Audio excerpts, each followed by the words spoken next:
And so this is the KTM Duke 125.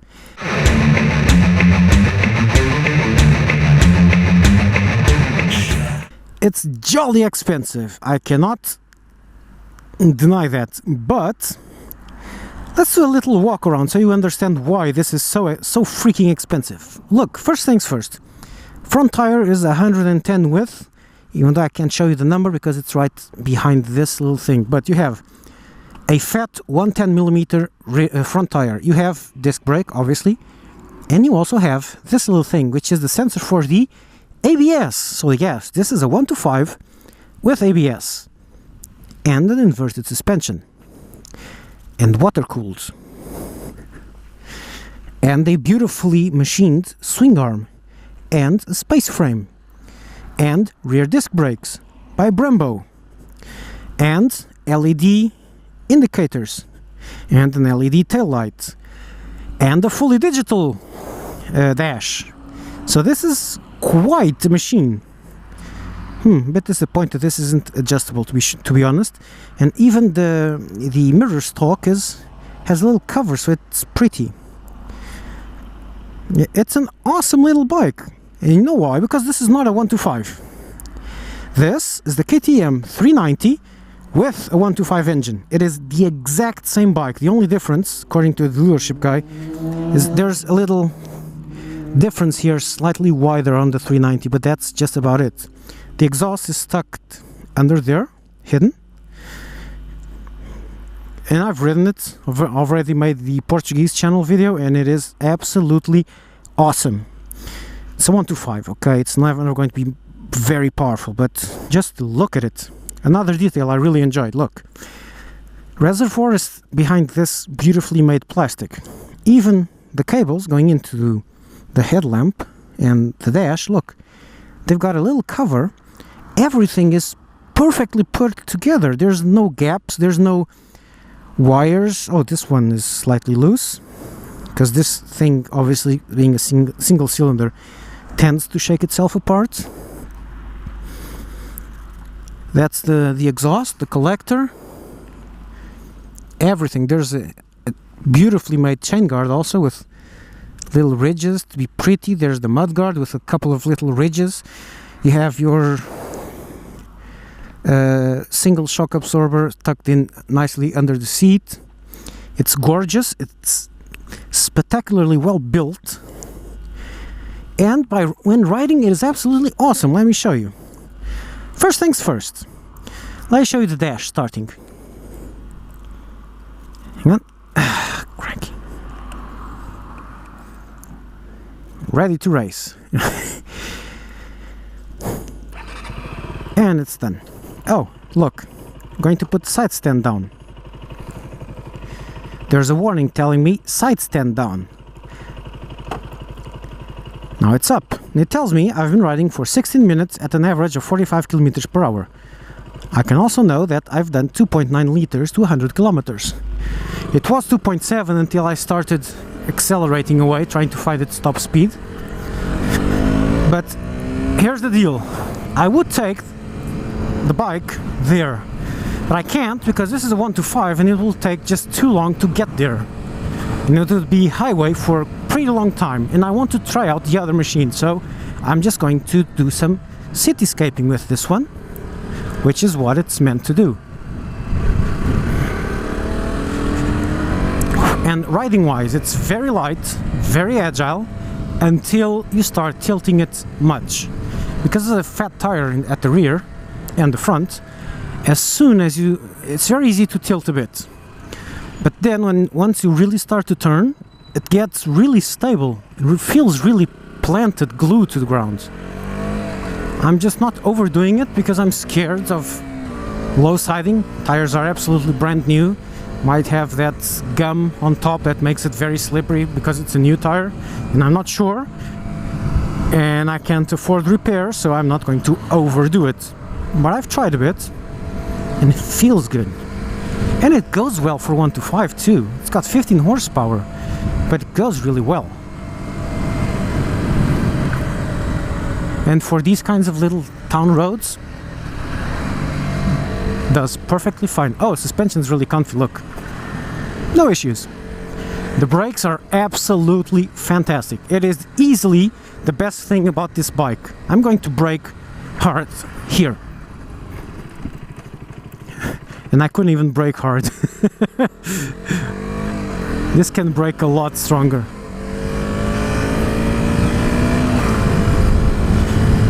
Let's see. That's from 50 to naught.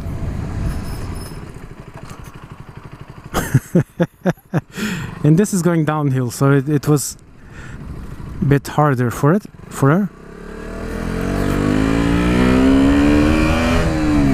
Okay, I'm going to stop so you can hear the engine notes at low revs. I'm going to actually... Okay, I'm idling now. 10 kph. I'm going to start accelerating and hear the difference in engine notes as it progresses.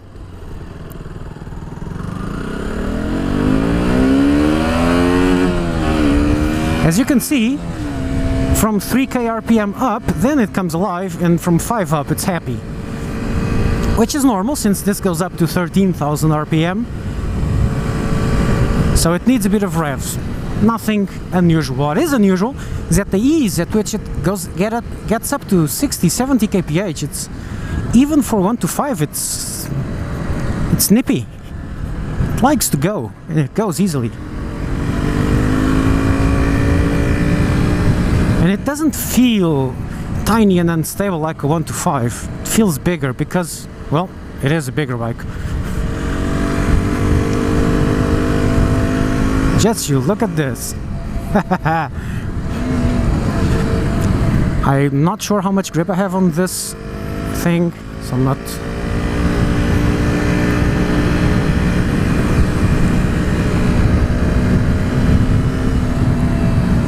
Now about the price, it's not expensive. It's a lot of money. It's 4,000-ish euros here. I'm not really sure.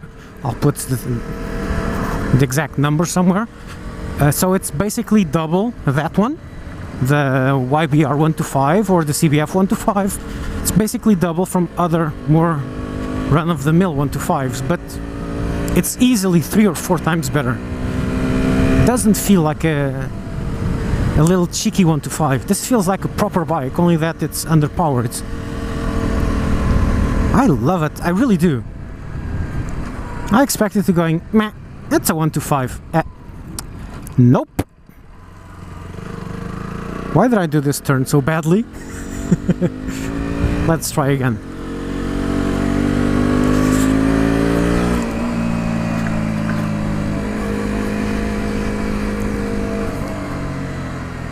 It is such a nice little machine.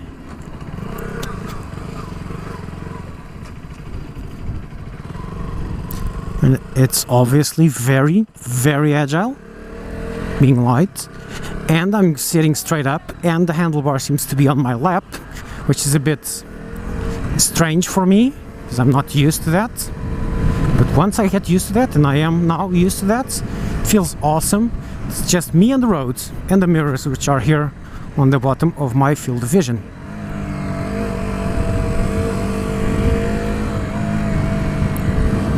Oh, this tarmac's horrible.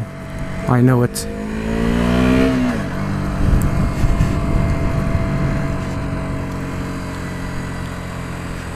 Running around in the city, it's what this one is made for.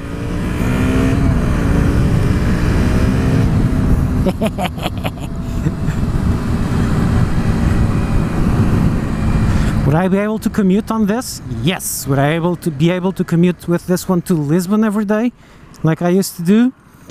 Well, it is still a 125, and even though it's fast for 125, it's naked, so it's not going to reach the same top speeds as a more aerodynamically inclined one like the T-Max.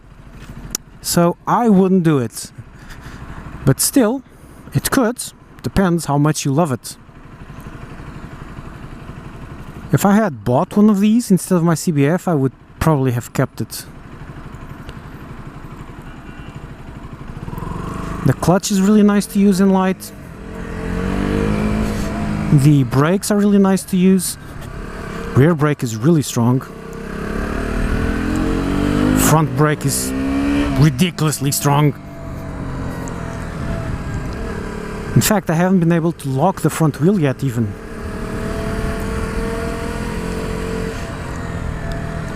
I don't want to overdo it, but it's... Okay, look, third gear going up. It woke up at 6,000 RPM. And this is really, really steep. I'm not going to do that, not here. Oh, okay. Oh, yes I am. Sorry, thank you. Please come again.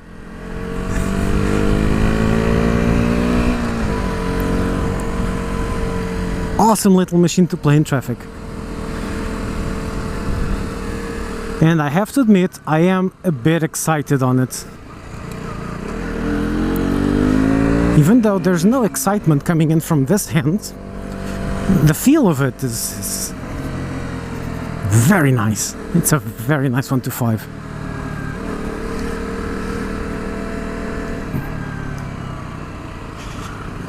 There's also a level of smoothness when you first engage the throttle, which is the complete opposite of the MT-09. The MT-09, thinking about the throttle, will jerk you forward, even a bit in B mode. This one has a first movement which is really soft, so it feels almost like throttling up a scooter where you throttle and it just accelerates very gradually. This one has that, except at these RPMs. Once you get a bit higher, then it gets a bit angrier. But this is a seriously good machine. Doesn't vibrate too much, sounds good, would sound awesome, does sound awesome. I've heard it with a proper race exhaust or aftermarket exhaust or loud pipe or whatever you like to call it. It sounds great with that, feels great. And the only reason I'm not giving it the beans is because I am not familiar with it. And this corners really well. Ah, fuck it, I'm going to go for a little ride, little extra ride. This is MIG Tech, by the way. These guys are awesome, seriously. Portuguese dudes, go check out the Portuguese video where I exit from here, so you know where it is. Because they got KTM, Suzuki and Sim. And they come very, very highly regarded as one of the best mechanics in the area and one of the best dealerships in the area, if not the best on both counts.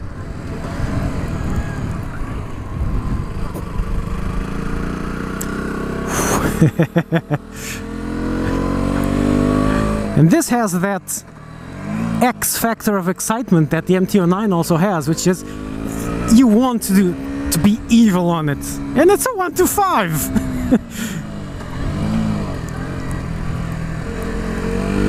I'm finding it really hard to keep from trying stupid stuff.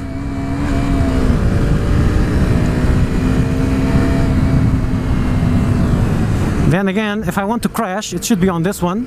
The other ones are just way too expensive. This is a super tight turn where I nearly crashed my NC700 because it's way tighter than it looks.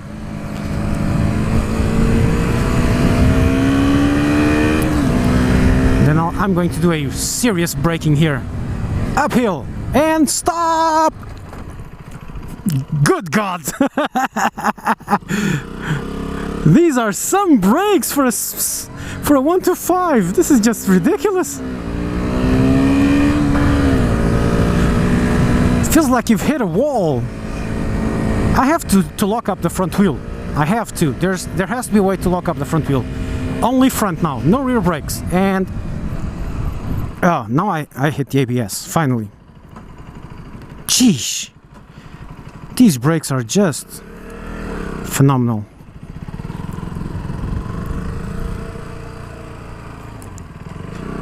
Felt nice, that little turnaround, and this was very wide for this machine. It will turn even better. So this in traffic, wonderful machine. And being a 125, look, 2.5 liters to 100 kilometers. So not only it has power, but it can also be economical, and I'm not being economical at all.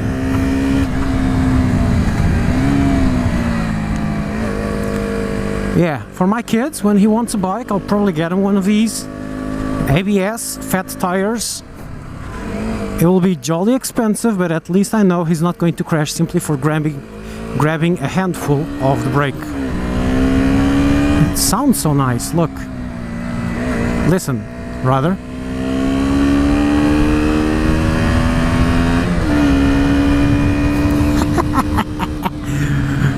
Brakes!